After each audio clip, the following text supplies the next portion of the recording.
Well, I mean, that's what we're all doing here today. We're all hoping that we can learn something from you. So let's go back to the beginning, Adam. Tell us, how did you end up homeless in the first place? Well, I got involved with some not very nice people. I had a few problems with, substance misuse, and it was a bad time for me, unfortunately. But I felt that the people that were around me at the time were supporting me, and really they were only supporting themselves through me. When I realised what was going on, I just left.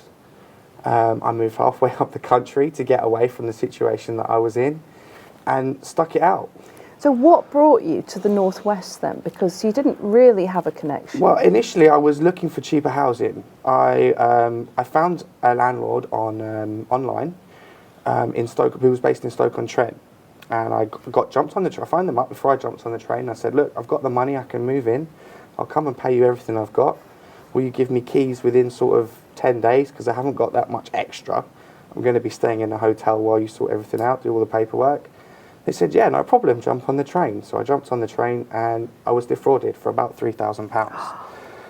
And on the day that I had to leave the hotel, it was just so happened that I was lucky enough to make a friend in Stoke-on-Trent who was from Ellesmere Port. They were out on a night out on Halloween, and they said, "Look, if you get stuck, come to Ellesmere Port. At least that way you've got a friend." So on the day I left the hotel, I got on the train to Ellesmere Port with all my stuff and my dogs. So you got to Ellesmere Port, and what did you think then?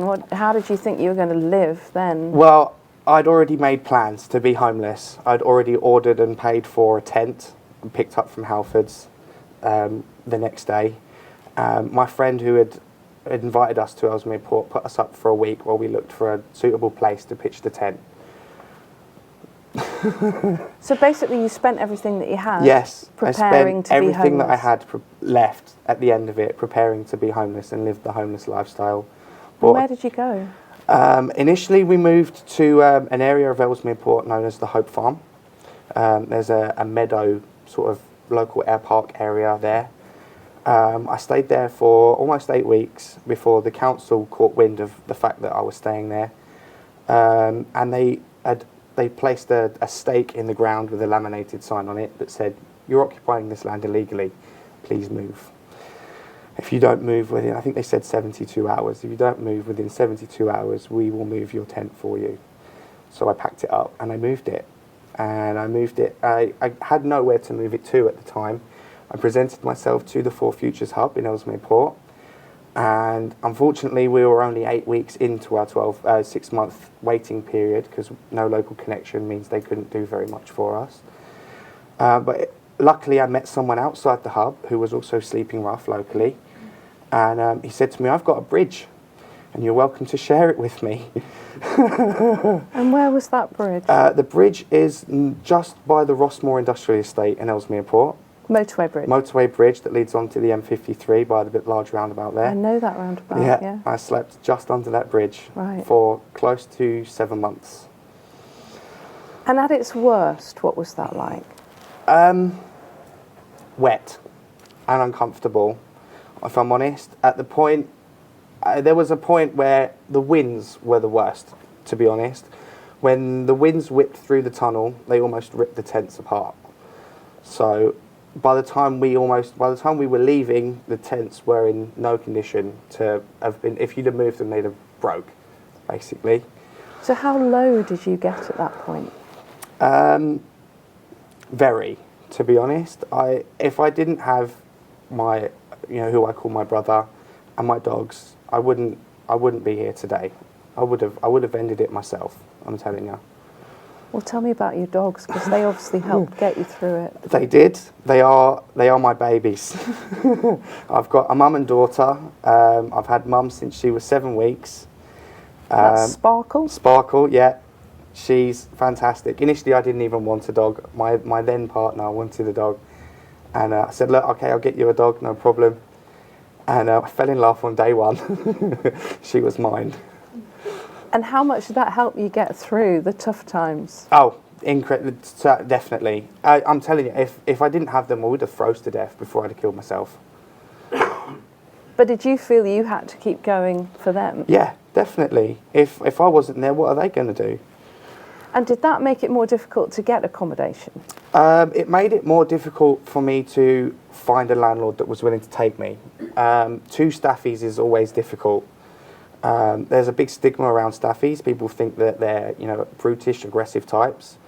Anyone that's met my two will tell you they're not. But I bet that was handy when you're sleeping rough Oh, to definitely. keep danger away. Yeah. Well, I mean, we got very few passers-by as it was. There was an occasional, dog walker that came near us, but they gave you a wide berth. Yes, Yeah. definitely. And did you beg? How did you get your money? I didn't beg, not while I was in Ellesmere Port. I did beg for one day while I was in Chester, but I mean, it was a very low point for me. I had no money at all. It had been 3 weeks or so since I'd been paid. I was waiting for my new benefits to start. And I had, none of my friends had anything either. We were all, quite stuck. And initially I didn't sit down with the intention to beg. I just sat down waiting for some people to come up and see me. And some students that were on, foreign students that were on tour in Chester started coming up and giving me their packed lunches. And then all of a sudden I had a crowd of people giving me bits of change and food. And what was that like? It was quite overwhelming, to be honest. It's not something I enjoyed, to be honest, but it served a purpose.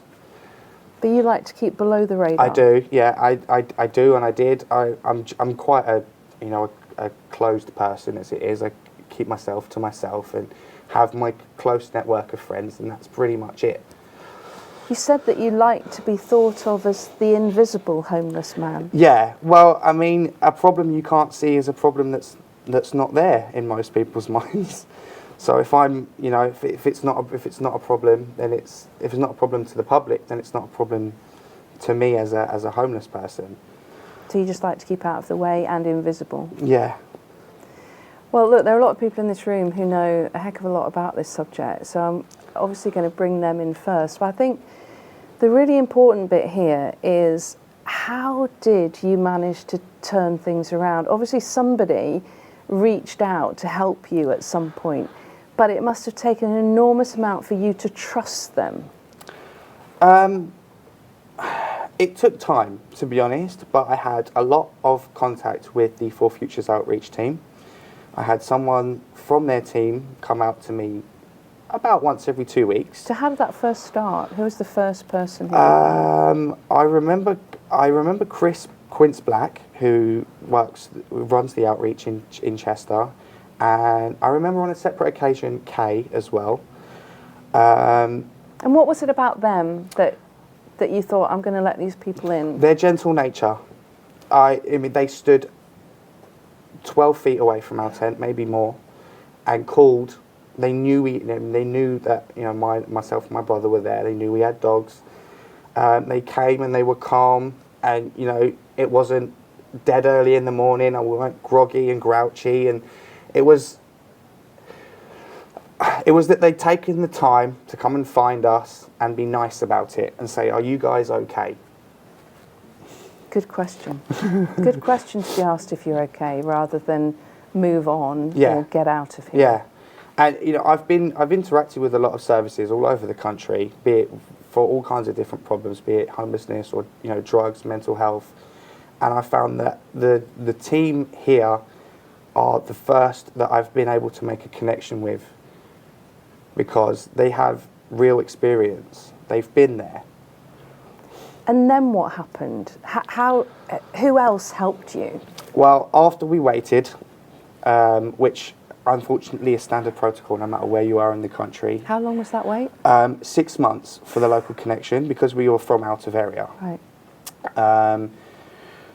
After that 6 months was up, everything started happening. I don't know who did what and when, but a lot happened, and a lot happened quickly. There'd be someone in this room who could have made decisions that helped you there. Yeah. Can you understand that problem with the local connection? Because obviously there are a lot of people who do live locally who need help. Well, I mean, if they live locally and they have family that live locally, they're going to get the help they need when they need it. If they have children that are dependent on them, they're going to get the same help. But you didn't have any. I didn't have any of that, unfortunately, so I waited.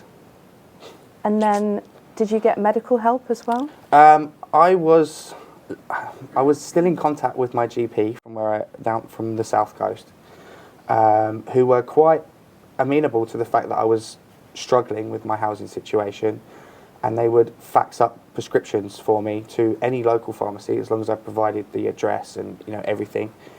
And then once I got myself into the Four Futures Hostel at Hamilton House, they put me on to getting actual medical help within the local area. And what was it like to sort of walk in and be able to talk to a doctor as well? Different. It was, I'd not seen a GP in 18 months. So to be able to go in and discuss my problems and say that this is where I'm struggling at the moment, could you help, was a big thing for me at the time. So how difficult was that step? Not difficult. I was relief. ready. I was relief. ready to take it. But I feel like I was only ready to take it because I had already had the right support there to push me in the right direction. So when you first got your accommodation, tell me about that. Oh, I was over the moon. Really was. I couldn't wait to move in. It was 8 days from me accepting the tenancy and getting the keys to me spending the first night in, and I wanted it to be 5. I was trying to rush everything, trying to get everybody to get it all like as quickly as they possibly could. And the first night, although it was uncomfortable because I had no curtains, it was amazing to be able to sleep in my own bed and have a door that was mine. Closing that door. Closing that door and knowing that no matter who came into the building, my dogs weren't going past that door. They were safe within this enclosed section. It's mine. My mind was at such ease. And you were safe. Yeah. So how much difference does that make, that feeling of being safe in a building? Safety and security is paramount, really. I feel like sleeping rough, not having any security at all, not being able to leave any kind of valuable possession, having to take your entire life with you wherever you go, it's an incredible burden, and having that lifted is life-changing. And you've also got to almost keep one eye open all the time. All the time. All the time. Listening out for any danger at all. Yeah. Even wildlife scares you. And all that's gone now. All that's gone. You can close that door and it's yours. And what about your neighbours where you are now? They are wonderful. They really are. They've lent me a few bits when I moved in before all my help scheme stuff arrived. They've tried to make me feel as welcome as possible in the building. It's great. I wonder if someone's watching this who is sleeping rough at the moment and feeling really desperate. What would you say to them? My advice to them is engage. Engage. Don't kick off. The process is the process. It takes as long as it takes. But you have to engage. Talk to somebody. Talk to somebody. The services are out there. They will point you in the right direction. A lot of people don't want to ask for help, do they? There's nothing wrong with asking for help. You're an absolute star. Thank you so much, Adam. And thank you all, for listening and for all of the great work that you're doing as well. You are the ones that can make a difference. I can just report on it, but, and try and raise awareness. But, what you do, you can go into work tomorrow and make an absolute difference to someone like Adam. It's fantastic work that you do, so keep it up and good luck. Thank you. Thank you.